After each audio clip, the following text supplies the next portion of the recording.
All right, so by way of excuse, I wrote the syllabus for this class like in June. Like I was all proud of myself because I actually got it done like before August 31st, which is more like my normal speed.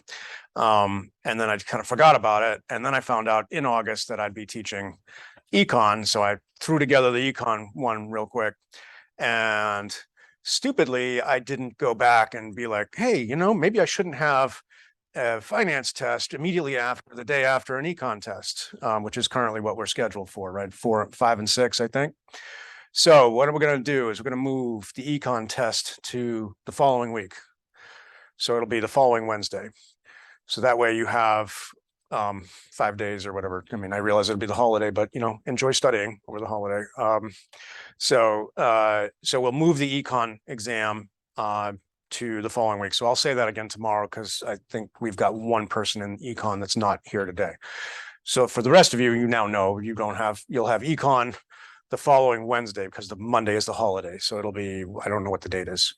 That way they're spaced out. What we'll do in econ is we will keep going as if you had the test, and then we'll pause and do the test, and then so the test as my plan right now for econ is it's going to be chapters 1 through 6. I'll say all this again tomorrow. That said, we'll still have the exam in this class on the 6th. It will cover chapters 1 through 4. Okay, so we will try to finish up 4 today. May not quite finish it, so we'll continue that on Tuesday. The exam is on Thursday. I will plan to offer a review session Sunday evening via Zoom. So it'll be on Zoom with the assumption that you will have already started studying. And the way you should study is you should, have done all the problems from the textbook. I think some of you have looked at the old exams and you've said, hey, these are easier than the textbook problems. Yes, that's correct. They are in fact easier by design. So my recommendation would be 2 things. One is relook at the homework problems, in particular 3 and 4, and make sure you can do them like the first time through. So, the first time through, you were probably just doing them so you can hand them in. You need to, what your goal is to develop an intuition about this material. So doing things more is better than doing, you don't want to just do it once. That's not, trust me, that's not enough. So, do it at, go back, look at the homework you've already done, make sure you can do it without looking at the answers. If you can get to that point, then you start going through the old exams. And I've got old exams going back, I don't know, like six, there's at least like 10 old exams for exam 1. So your exam will be similar to exam 1. I write a new exam every time. Now, if you go through the old exams, you'll see, yeah, there's some of these look like you just changed the numbers. Yeah, sometimes, but you should also notice that most of them are different. But it is the same material. So it's like, there's only so many ways I can ask you about a balance sheet. It doesn't change, hasn't changed in the last 6 years, hasn't changed in the last 100 probably. So, so there are only so many ways I can ask you about a balance sheet or an income statement. The most important things you have to remember are the structures of those 2 statements. And then you need to memorize all the names of all the different accounts and know what they are and where they go and how they interact, which is a lot, right? Which is why you should do the homework and then look at all the old exam 1s and go through those. So prior to Sunday, so we'll plan Sunday evening. I'll send out an invitation. You don't have to come. It's optional. It'll be optional. But when you come Sunday, what I will say is, what do you want me to go over? Because I will not be setting the agenda. I will just be answering questions, and I will answer questions until you get tired. So, because I can talk for hours at length. So I will stay until you run out of questions. And so my recommendation there would be to come with, having looked at the old exams, having looked at at least some of the old exams, having looked at some of the relooked at the homework, and say, I don't get why you know, this is the way it is, and I will then explain it. Okay. And then we'll plan to have, so it'll be Sunday night. You know, depending on what you want. I mean, we could potentially look at doing something Monday. And then I don't know, what's your schedule? What do you guys have for classes on Monday other than econ? I don't know what your classes around that are. That's in the morning. So you're busy up till econ. Okay. And then I have post-prac immediately after, well, not immediately after econ, but shortly after econ. So I'm free after 2. So I mean, I don't know, we could potentially have, I could have some office hours at, you know, like 2:15.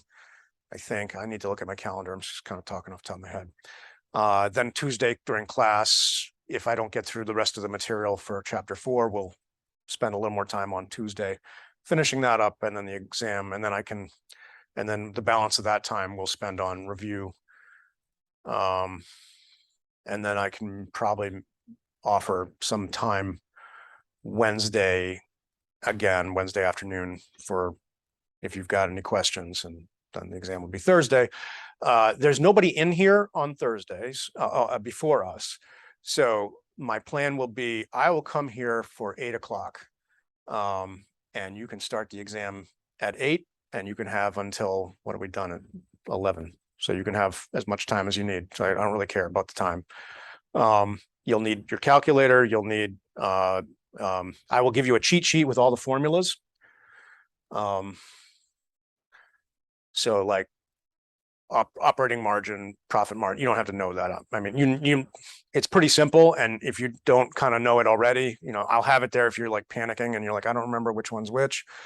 You'll have a cheat sheet with that. So you don't have to memorize them, but you should have done them enough times that you're like, I understand what this is. The more important is the intuition. Which one is telling me which one, what are each of them telling me? Because they're slightly different. They're similar, but slightly different. Okay.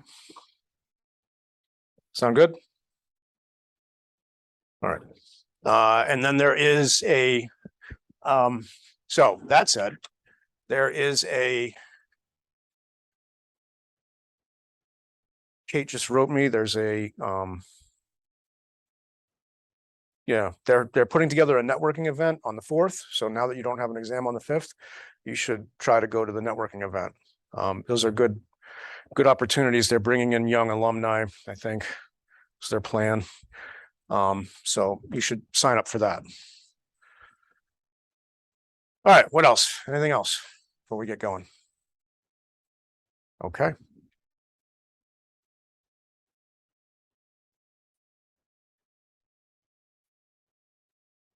Actually, let me.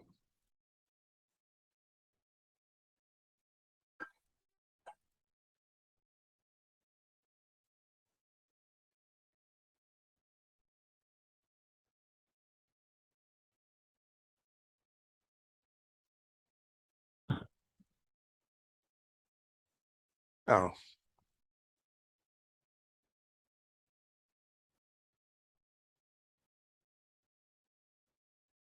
All right. All right. So last time we were talking about the balance sheet. We said, remember, the balance sheet's got 2 sides, right? Oftentimes, if you're reading a financial statement, it's going to be top down, because it doesn't fit on a page side by side. But you should think about it as like a balance, like a classical kind of set of scales, where the 2 things have to be equal on both sides. So the asset side, again, is, use the metaphor of a house, right? The asset side is the value of the house, what you could sell the house for. That's what the asset side is. The liabilities and owner's equity, or, you know, on a nonprofit, it's called liabilities and net asset side, is how the house is financed, right? And the amount of loan plus the amount of equity has to add up to what the house is worth. So if you have a $500,000 house and you have a $100,000 loan, by definition, you have $400,000 in equity. 100 plus 400 is 500. So whatever's on the right side has to equal what's on the left side, always. So if you're taking the exam and you add up the one side and the other side doesn't add up, you've done something wrong. So you need to go back and figure out what it is you've done wrong. Okay. So we talked last time about current assets. So the asset side is divided into two sections. The first section is called current assets. Current assets, and also we'll talk about current liabilities. Current assets and current liabilities are anything that's going to be used up, spent, or could be liquidated within a year. So basically the magic time frame is this thing going to be gone or could be gone in a year? So things like cash. Cash is immediately liquid. Short-term investments. So cash is cash, right? This is either physical cash, dollars, paper money and coin, or it is money we have in our bank account that we can write a check off of. Short-term investments are things that we have to take some step to liquidate. Like we have T-bills held by a stockbroker. Typically, all that takes to clear that out is just going online and saying, click, sell, done. And I get, so stuff that fits into short-term investments would be stuff like T-bills, CDs, things like that, that can be quickly liquidated by the company. Then I said accounts receivable. That's the amount of money that we are owed on the bills that we have sent out. So think healthcare organization is typically billing insurance and then waiting some period of time to get the money paid to them. So while the bill is unpaid, but the work has been done, once the bill is sent out, that counts as an account receivable. Then we talked about inventories. That's the stuff that we're using, the stuff that we would think of as expendable, right? Meaning we're going to use it up. So it'd be things like drugs, Band-Aids, syringes, things that you're not going to use twice. It also includes paper, pencils, copy toner, things like that fit into that kind of, so sometimes you'll see inventory, sometimes you'll see it as supplies, sometimes you might see both, depending on what kind of organization you're talking about. So you should be looking for stuff that when you see something listed, you should think about, all right, is this a thing that I can touch, right? Can I sell it? Can I spend it? That's what I use. That's kind of those three questions I ask when I'm thinking about an asset.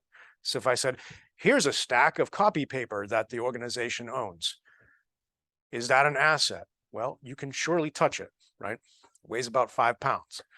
So yes, that's an asset, right? So where would that fit? Well, it's going to be it's paper. I'm going to use it once and throw it away, or use it once and give it to a patient, whatever. That's a short-term or a current asset. So it would fit with this, or just kind of lump into inventories. Don't worry about prepaid expenses in other than current assets. I won't have it on the exam. But the idea here is there's something that you've prepaid. The example I like to use is like a magazine subscription. You pay for a year in advance. And so each month when you get one copy, your prepaid expenses go down by 1/12. So if you spent $12 on a magazine subscription that comes once a month, at the beginning of the year, before you get magazine number 1, your prepaid expenses would be $12. Then you get magazine number 1 and your prepaid expenses go down to $11. Then they go down to 10. And then right as you progress through the year, that number is getting smaller until it hits 0. Then you reset it and it goes back down again. Does that make sense? Okay. So there are other things like that. You might pay for your insurance up front and then it runs for a year, or like, so I pay for my auto insurance on an annual basis. I pay it in, I forget, June. It just happens that's when I started it. And I prepay it, right? I pay it, and then they're kind of gradually, it's like getting reduced. The value is gradually getting reduced until I get to May of the following year, when that's the last month. Then I repay it again, and it's got prepaid for the rest of the year. Okay. I won't have that on the exam, but just so you know. We're not going to worry about current portion of funds. Well, I can tell you what it is. So a revenue bond is, you're going to pay. A revenue bond is is a loan. So a bond is a loan that is sold into the marketplace, not to a bank. So the only difference is The loan is made directly to investors, a group of investors, rather than through a bank. And so what this bond is, a revenue bond, means that they've got an agreement that with the investors who made the loan, that if the hospital earns money, the money that their hospital earns backs the bond. And so they have to take money out of their revenues to pay the bond. That's what revenue bond is. So the current portion of funds held by trustee under revenue bond, other than finance, means they've set aside $7.4 million to pay the amount of the pay bonds that they currently owe. And current means they're going to pay it this year. So if you see current portion of anything, what that means is that's the amount that they're going to pay off this year. So they're going to pay off 7.43 million of those bonds this year. And so they've set that aside in cash. So they actually have $7.4 million in cash, but they've designated it by contract that they have to use it for this purpose. So they do in fact have 44 million plus 7.4 million, right? They have 44 million in cash up at the top, and then they have this other 7.4 million, but they're not counting the 7.4 million in their cash because that has been designated to pay for this bond.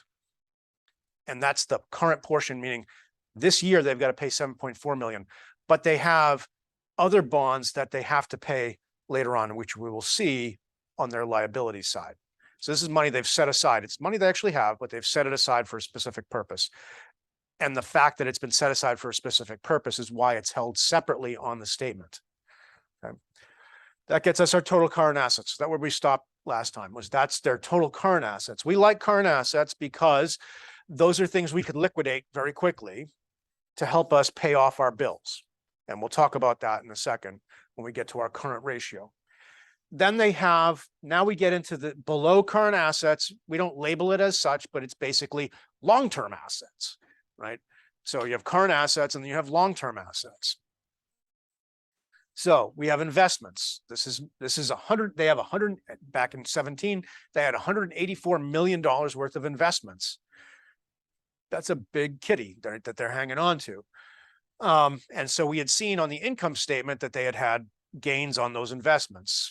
So they had a big gain from 167 to 184. We talked about that from last time, right? Plus they may have added to the investments. So, you know, it's not just gain. They may have also like added more money. So they have, that's their investment pool. And you will almost always see that on a non-for-profit hospital or other not-for-profit entity. You will generally not see that, or you'll see a very small number there for a for-profit entity. And the reason is for-profit owners will be like, no, we're not going to keep that money there. If it's going to be invested, I'll take it out as a dividend and then I'll put it in my own broker account and invest it, right? The other thing is a for-profit entity can always sell more shares, more ownership to generate more money, right? A not-for-profit can't do that because it doesn't have shareholders. We talked about that. So next line, funds held by trustee for professional liability claims. Again, we won't see this. You won't see that on this exam. What is being done here is professional liability claims. They believe that they will have, and you'll see again, a liability on the liability side. They believe that they will have claims coming in at some point, malpractice claims coming in at some point that they will have to pay. So they've set aside this money separate from their own assets, saying, yes, we in fact have this cash, but we're setting it aside and kind of pretending like we don't because we believe we're going to have to spend it at some point. So it's kind of like, I mean, any of you have like a Christmas fund or something like where you put, so when I was a kid, they used to have these Christmas accounts where you agreed to like put in $5 a week or something like that. And then come Christmas, you could withdraw the funds and go buy all your gifts. That was the idea. So you kind of pretended like you didn't have the money until it came to, you know, December, and then you could take the money out and go buy your Christmas presents. That's sort of the same idea, except except they're going to pay a lawsuit instead. So it's not as much fun as Christmas presents, but it's the same principle, right? So they're pretending like, oh no, we know, we don't really see that there. We're going to pretend like it's not there, but it is money they actually have, but they know that they're likely to have to spend it on paying off a lawsuit. Okay, so that's what that is. The last number, this is important. Property, plant, and equipment. Net is important, and you will see it. So property, plant, and equipment, I will abbreviate it as PPE, which in the past was not a problem because nobody thought of personal protective equipment. I mean, I knew that phrase, but you all that wouldn't have been a thing you'd all thought about. Now we all, have dealt with masks, and so that's PPE. This is a different kind of PPE. So this is property, plant, and equipment net. So this is the value of all of their property. So this land, their plant refers to physical buildings, right? So property is the land, plant refers to your buildings, and then equipment is your equipment, all your stuff. And that would include everything from, x-ray tables, bone saws, to vehicles that they might own, and so forth, computers, copy machines, whatever. Now that thing is set as net. All right, so I'm going to stop the pause here for a second. So there's, we could look at the specifics, but I'm going to just you will have to do this on the exam. So you will have gross PPE. Let's imagine that number. So let's imagine, stupid thing. Thank you.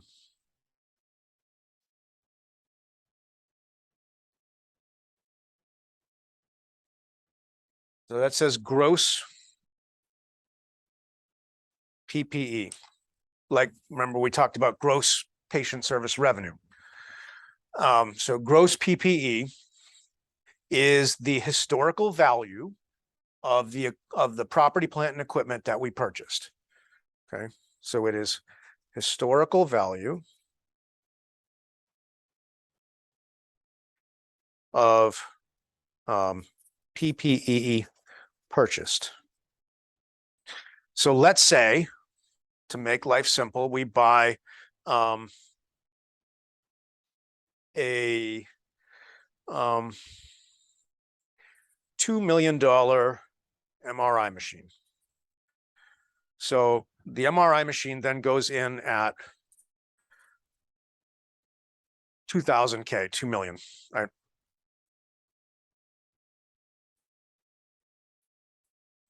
So it goes in at 2,000K. So the gross PPE line is the historical value of the stuff when we bought it. Now, let's assume that the MRI machine has a 10-year useful life. How much depreciation are we going to take in year one?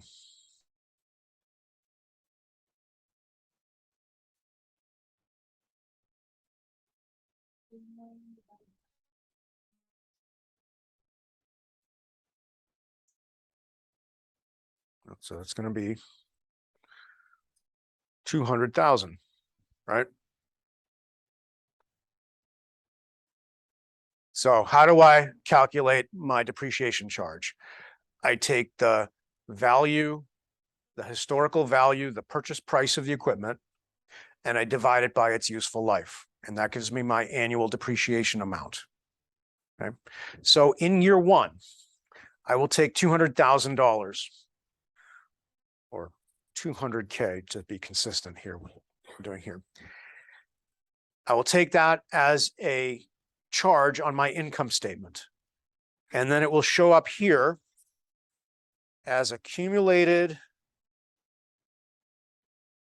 depreciation, which I will typically abbreviate as ACDEP. Accumulated depreciation. So at the end of this year, how much depreciation have I accumulated? Well, at the end of year one, I've taken the $200,000 charge, right? So my accumulated depreciation is 200K. And I'm going to put it in parentheses because it's a negative. That then gives me my net PPE. 2000 minus 200 is 1800K. So that's year one. Year two, gross PPE is still 2000K because I always report it at its historical purchase price. But at the end of, during year two, how much depreciation do I take on the income statement?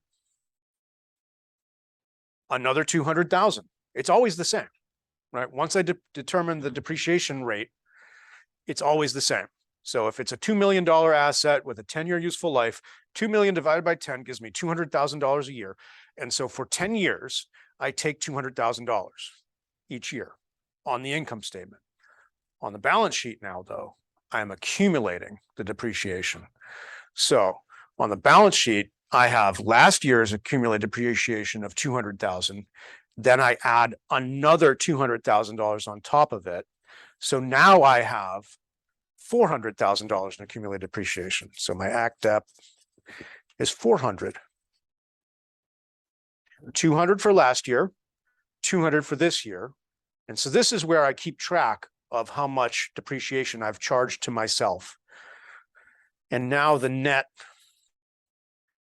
PPE goes from 1800 to 1600.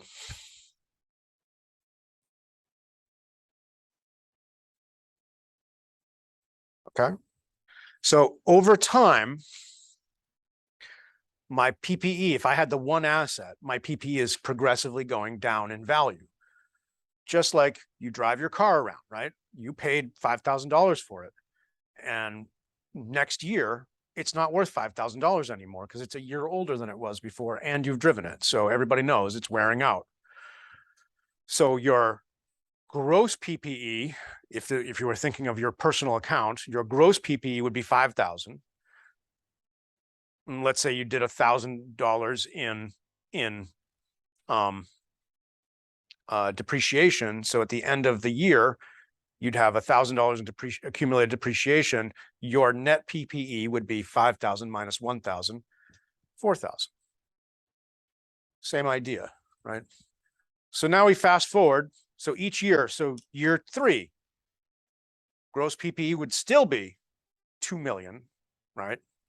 Accumulated depreciation in year three is going to be, we're going to take another $200,000 charge on the income statement, and we'll add that to the accumulated depreciation from year two.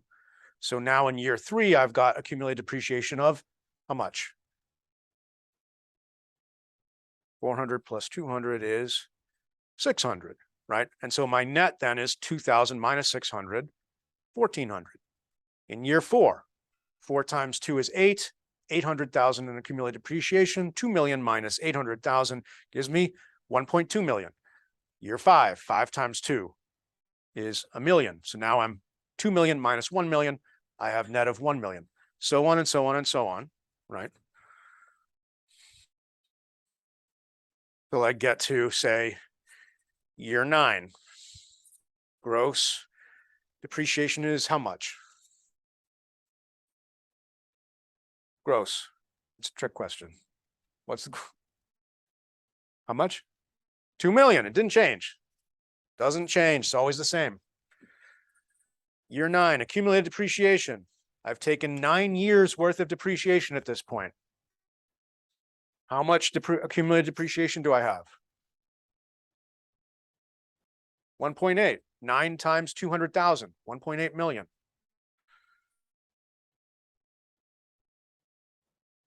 My net, therefore, is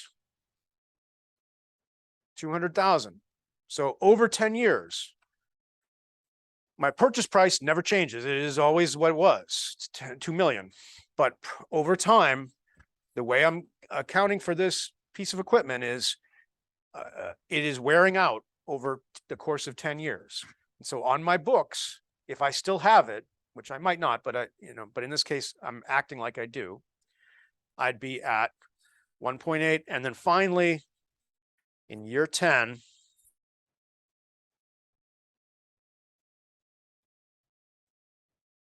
I'd have accumulated depreciation of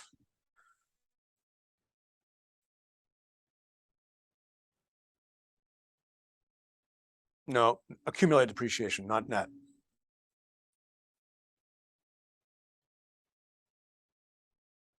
As of the end of year 10, 2 million. Because 10 times 200,000 is 2 million. And so my net, sorry, I should have wrote PPE.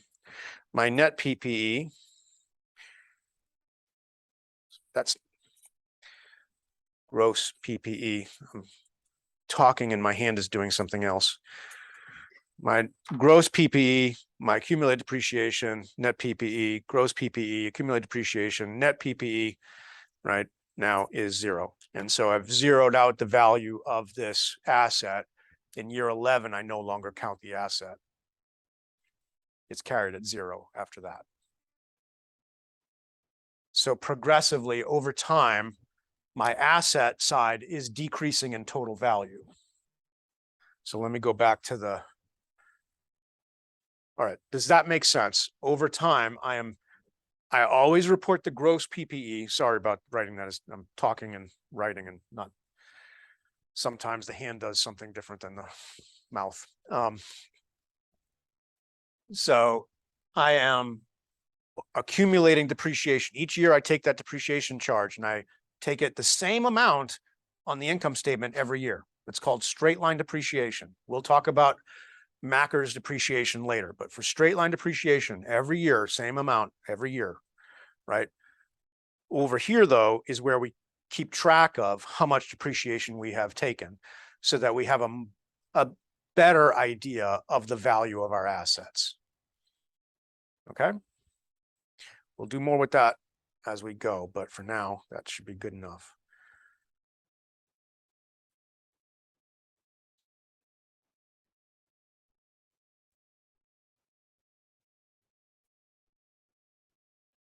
All right. So when you see property, plant, and equipment net, what you're being shown is that bottom line from what we just did, the net PPE, not gross minus accumulated depreciation equals net. Notice it says see notes 5 and 6. If you went back to notes 5 and 6, they'd say, here's our gross, here's our accumulated depreciation, and that's how we get to our net. Okay. Now that 90 million includes everything that they own, the land that they purchased at its original price. Land, by the way, does not depreciate. So you have to sort that out. Like if you bought a building with land, land with a building on it, you have to sort out what's the value of the building versus the land. We're not accountants. We're not going to worry about that, but just kind of keep that in mind. Like land doesn't get depreciated. It stays the same unless you're running a mine, in which case then you are taking stuff out of the ground. And so then the mineral value of the land goes down. That's a whole other thing we could talk about, but we don't care about it. Okay. So the things you're going to see on your exam, right, and that I want you to be familiar with is basically the top half, the current assets section, less the current portion thing. I won't ask you about that. Investments, you'll definitely see it. Property, plant, and equipment, you'll definitely see. So I probably won't ask you to do it. I won't get into this because the funds held by trustee stuff is too complicated for our purposes. But you'll definitely see investments. You'll definitely see PPE. You'll definitely see gross accumulated depreciation net. And so when you put that together, be careful. One thing that students often make a mistake on is they double add. So they don't just, when you do that calculation for gross accumulated net, you don't add the gross to your total assets. You only add the net, which is why they're just showing you the net here. Right? It also simplifies the statement, but I'm going to expect you to have it all there. So when you add this up, the 95 million in current assets plus the 108 plus the rest of this line by line. So then there'll be some other assets. These are there's basically, this is that idea of, is this worth the effort of breaking it out further? And they're like, look, we've got a whole bunch of other little cats and dogs that, we could list them, but you'd be bored. We'd be bored. We don't need to do that. We'll just slam that all together into other stuff. Right. So you might see in other assets where basically like, look, it's a bunch of stuff. We all know it's there, but it's only 13 million, $15 million. It's not worth laying out each one individually. We're just trying to give you a big picture, right? So they just lump that in as a other. So we add 95 plus these four other entries, the 184, the 3, the 90, and the 15. That gets us up to 389. Okay. All right. Now let's go. So that's the asset side. Stuff that it's stuff. Like when you're thinking assets, think stuff, like stuff I can touch, right? Stuff I can spend, like cash.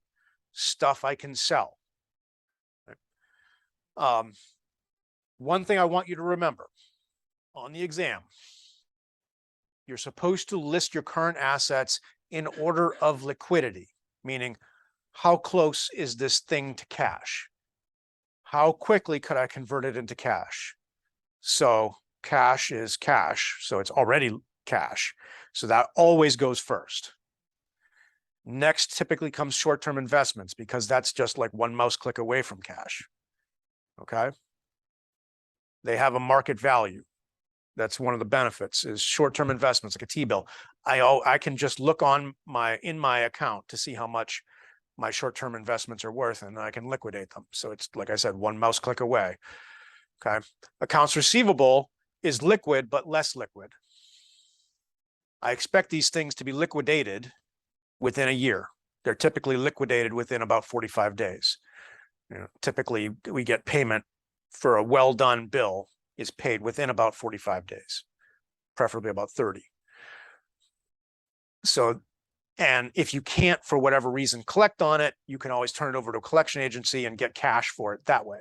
So it's relatively easy to liquidate, but it's not the same as like one mouse click, or it's already cash, so don't have to think about that. And then some of these other things, like if I have a bunch of drugs, I could return them to the vendor or I could sell them or, so I could liquidate them, but it's a bit of a hassle. So that's why they're in the order they're in. The thing I will be looking for from you is I won't expect you to remember all that. I want you to kind of show me you understand that. And the way you will show me you understand that is cash will always be the first line. If you don't put cash as the first line, you will lose points because cash is always the first line in current assets.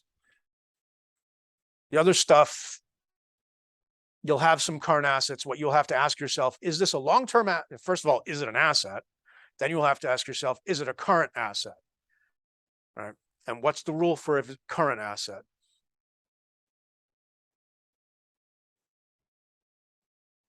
Okay. Remember? No? All right, phone a friend. Molly. That's a general asset. Touch it. It's an asset. If you can touch it, spend it, or sell it, that's an asset. I'm saying what's the difference between a current asset and a long-term asset? Within a year. It can be or is liquid within a year, or you expect it to be liquidated within a year. So cash is already cash. Can be turned into cash within a year. So cash is cash. Short-term investments can be liquidated immediately. Accounts receivable expect to be paid within about 30 days. So that by definition, 30 to 45 days, that's by definition liquidated within a year. Inventories are going to be used most likely within a year. If not, they could be sold. Prepaid expenses by definition are being used as we talk about them. Current portion is by definition something that's due within a year or being held to be paid out within a year. It's not a liability. It's money that's been set aside to pay a liability that's due within a year. So current within a year, it'll be either turned into cash or it could be used up within a year. Then everything else falls into long, just falls out down into long. Pretty much that's going to be investments and PPE for you guys. PPE. Short-term investments are different than investments. and I will typically write it as long-term investment. And so if you take that and stick it up in current, well, that's your, you're not listening to my foot stomp, right? So.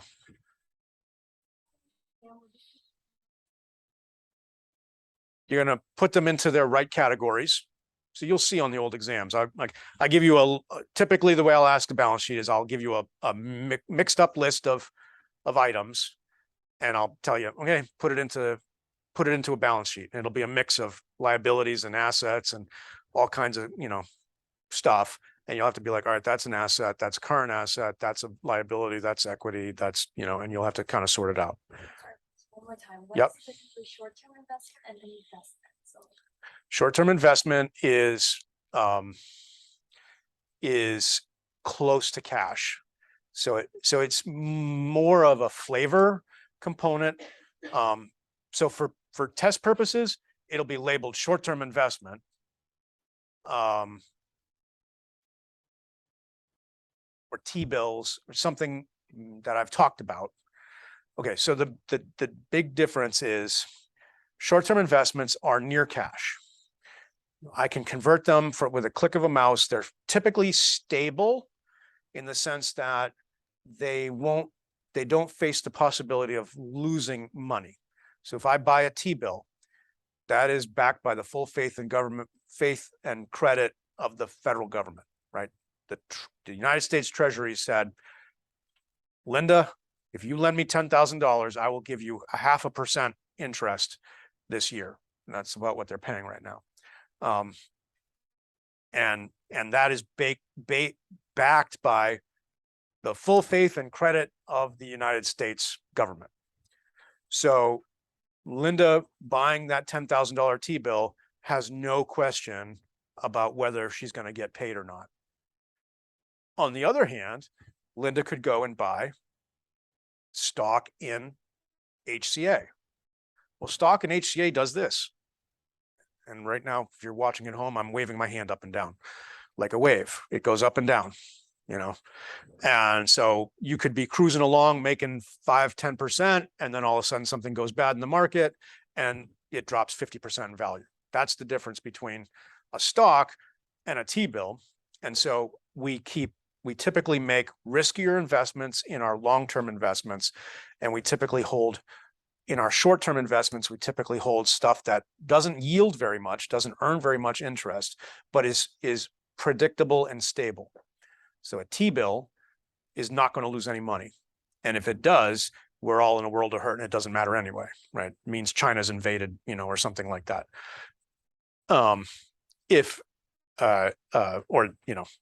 Trust me, if T-bills go down, you're more worried about, other things than your portfolio.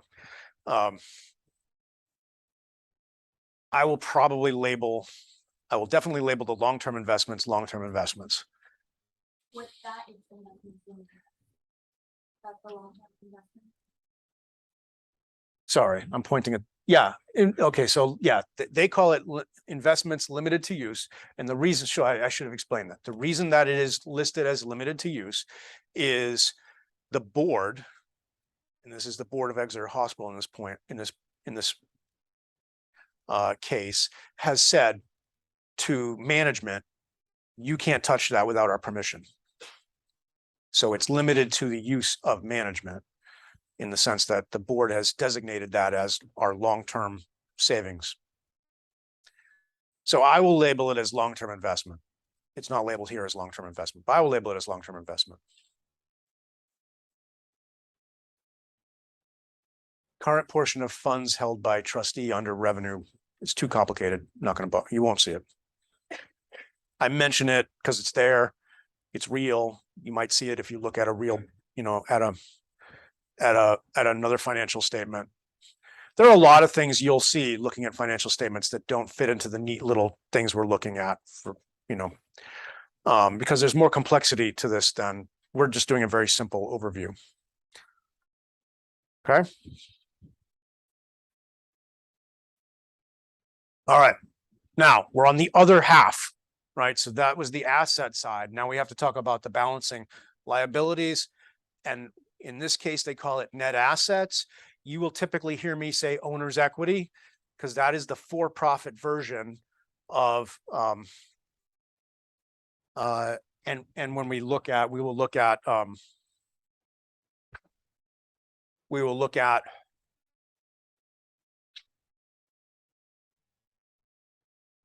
that with the physician practice that I handed out. Okay, so there's two sections here, because it's called liabilities and net assets. So you can also think of it as liabilities and owner's equity. As healthcare people, we have to be able to walk back and forth between the non-profit world and the for-profit world. So it's always going to be liabilities, and the other half is net assets if it's a not-for-profit, and it's owner's equity if it's a for-profit. They roughly mean the same thing. They are laid out a little bit differently. All right, current liabilities. So you're going to have down to here, down to where it says net assets, or if it's a for-profit, it'll be down to here. It will then say owner's equity.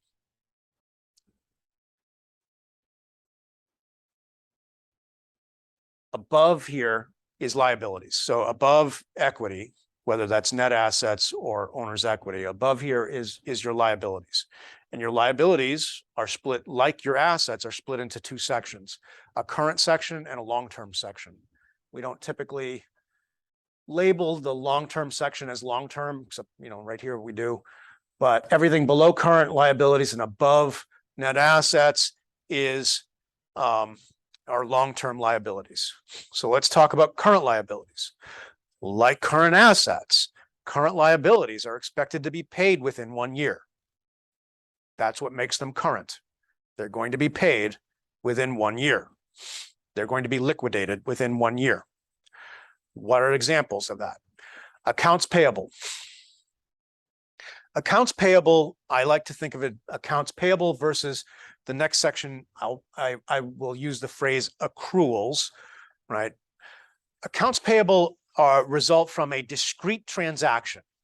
What does that mean? That means, so an account payable, first of all, an account payable means I have received some good on credit, meaning I have an agreement with a vendor, let's say a medical supply vendor, right? Pages Medical Supplies. And I get on Page's website and I say, send me 10 boxes of Band-Aids.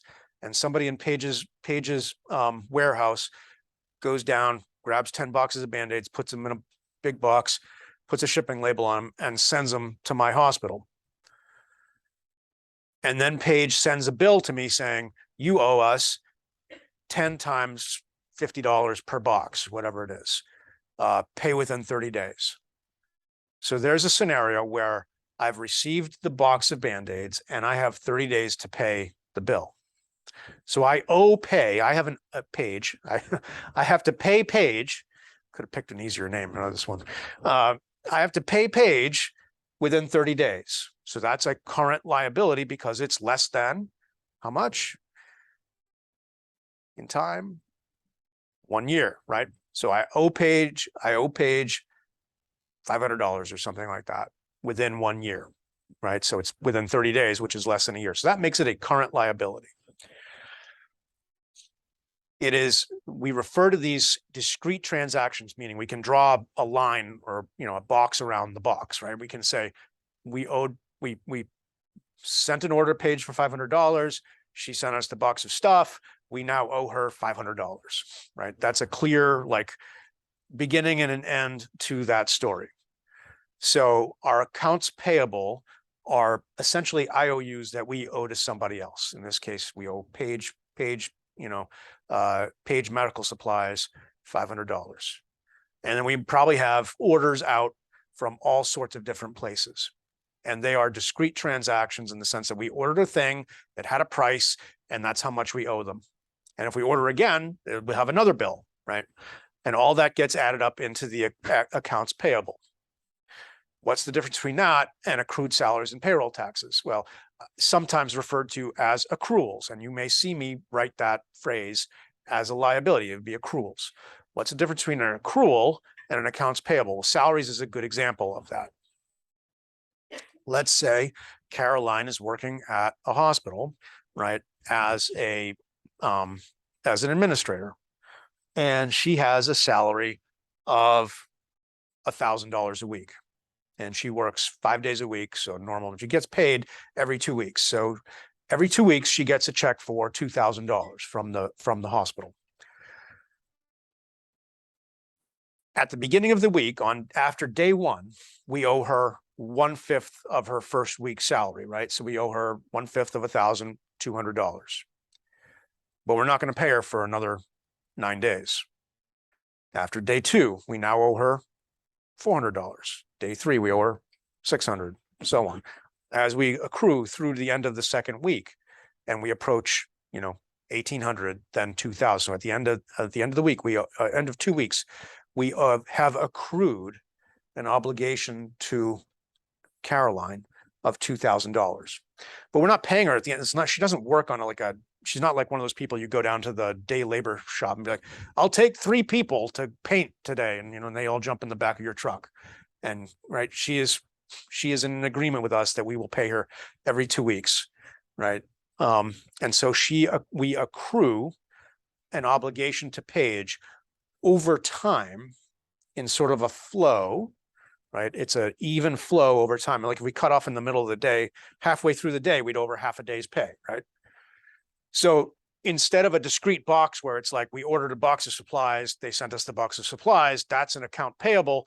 An accrual is we're getting a service over a period of time, whether that's labor, it's a big one, right? Labor or your electric bill accrues. You can think of anything that you're kind of using continuously accrues in obligation.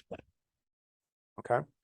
So that's the difference between an account payable and an accrual. An accrual is kind of coming in as a flow, whereas an account payable is coming in like, here's a box, here's another box, here's another box, right? They may come in all the time, but they're not part of the kind of a single unit of Paige's pay. All right. So basically they're the same thing, except for the way that they hit the books. So some organizations just call it accounts payable and accounts payable and accruals payable. They happen to break it out, and it makes good sense because a healthcare organization, some 60% of your costs are wages. So it's worth breaking out wages. So what does this mean? Well, they probably cut off, let's say you cut off your accounting period, you're in the middle of a pay period. So Paige is getting, $1,000 every week, but she gets paid every 2 weeks. So let's say December 31st comes on a Saturday in between her week's pay. But we're cutting off because a balance sheet cuts off at a particular time. We've got a week's pay for Paige, and then a week's pay for Molly, and a week's pay for Tess, and a week's pay for all our employees that we are due to pay next week. That would be an accrual that we weren't due to pay yet. And so we'd have a week's pay for all our different employees. And that's what this would be. So basically so I don't know when, I forget what their fiscal year runs through, but whatever it was, it cut off somewhere in the middle of their pay cycle, such that they owed $16 million in salaries. That might be just a couple of days, given their salaries is like $200 million a year. So, yeah, it's probably just a couple of days. Okay, so that's what that is. All right, what else? Due to third-party payers. Don't worry about that line, I won't ask you. Current portion of long-term debt. I may ask you this. All right, what is this? Current portion of long-term debt. Let's say I have let's say you have a mortgage, or better yet, your car loan. When you guys have a car loan? Yes. Yes, some of you do. All right. So when you get your car loan, when you make your payment, does it tell on your payments, does it tell you this much went to principal and this much went to interest? Some loans, I mean, like my mortgage says that. I haven't had a car loan in a long time.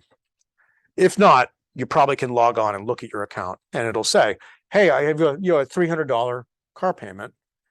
When you made your car payment this month, $200 went towards the principal and $100 went towards interest. What's principal? So when I say that, what's principal? What does that mean? When I say $200 of your $300 car payment went towards principal, what am I saying?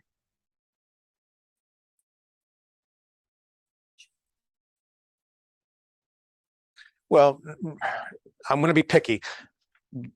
You're not paying the actual car, right? Like, so we got to be a little more precise with the language. I think I know what you're saying, but I'm not going to ask you to push a little bit on that, Caroline. Like, portion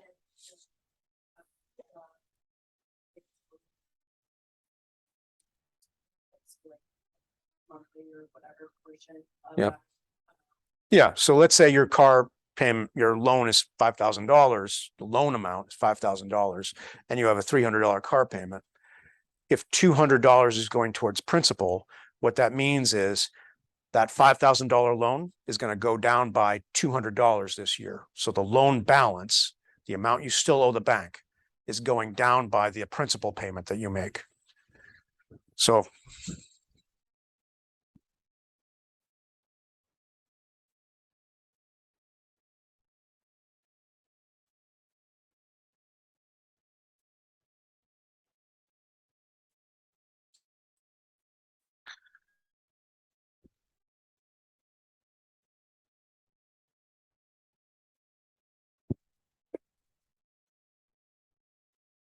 for example, I have a beginning balance on my loan of $5,000. I make a payment of $300.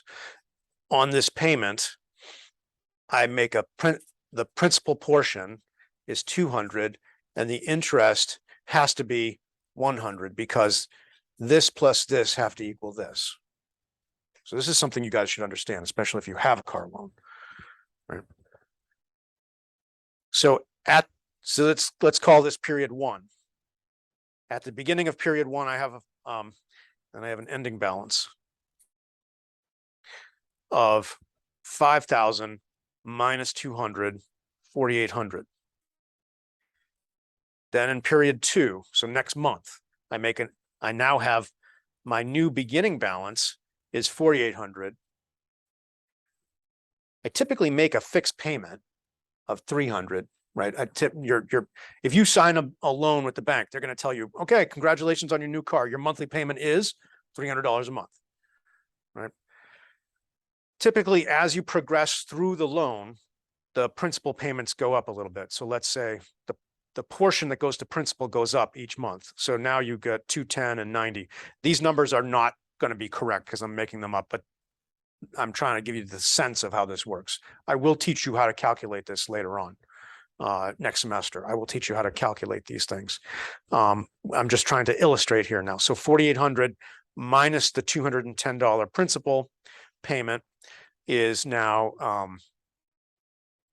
4690, 4590, right? 4,800 minus 210, 4,600 minus 10, yeah, 4590. That then becomes your beginning balance at the beginning of the next month. You keep on making the same principal payment. Let's say it goes up to 220 now, right? So that means that the interest portion is 80. So now 4590 minus 220 is 4370. So now in the next month, it's 4370, right? And so on, right? It just keeps going until the balance goes to zero, until the ending balance gets to zero. So the last payment, you wind up getting to zero on your balance. That's what a loan looks like. So you probably, if you have a loan on your car, it is probably each time you get a statement from the bank saying, thanks for your payment, this is how it, how it broke out. You might want to look at it just to see, right? But that's how that works. So coming back to my point about current portion of debt due. The current portion of the debt due is, let's say instead of for month one, the current portion of the debt due is the principal, not the payment. So when we talk about the current portion of debt due, what we're talking about is the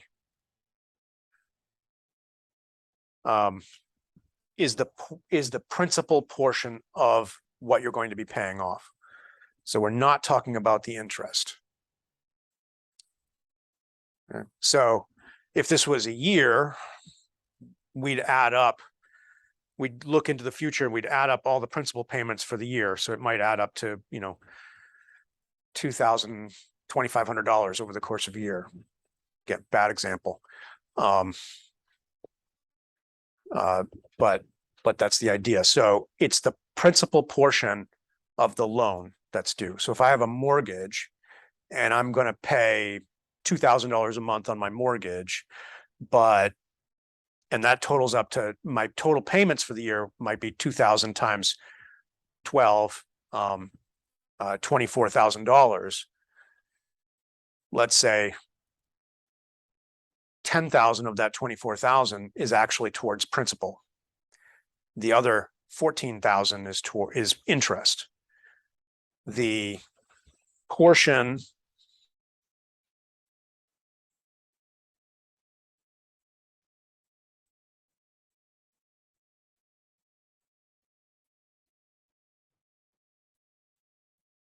that gets counted here in the current portion of long-term debt is the $10,000 in principal. So I have a 30-year loan, right, which I do. I'm paying each month, I pay some portion of my mortgage goes towards principal and some portion goes towards interest. The portion that goes towards principal is the part that is getting counted as the current portion of long-term debt. So I'm paying off, how much am I paying down on the loan is what gets counted there, not the interest. The interest shows up in the income statement. So this is basically this is saying, how much am I reducing my long-term debt by this year? And that's what that is. And because it is the portion that I'm going to pay this year, it is a current liability. And then the balance gets carried in the long-term debt less current portion. So if I have $100,000 in principal on my loan outstanding at the beginning of the year, and I'm going to pay 10,000 of it this year, my current portion is 10. And then the balance, which is 100 minus 10, would be 90. So I'd carry 90 in the long-term portion, less current.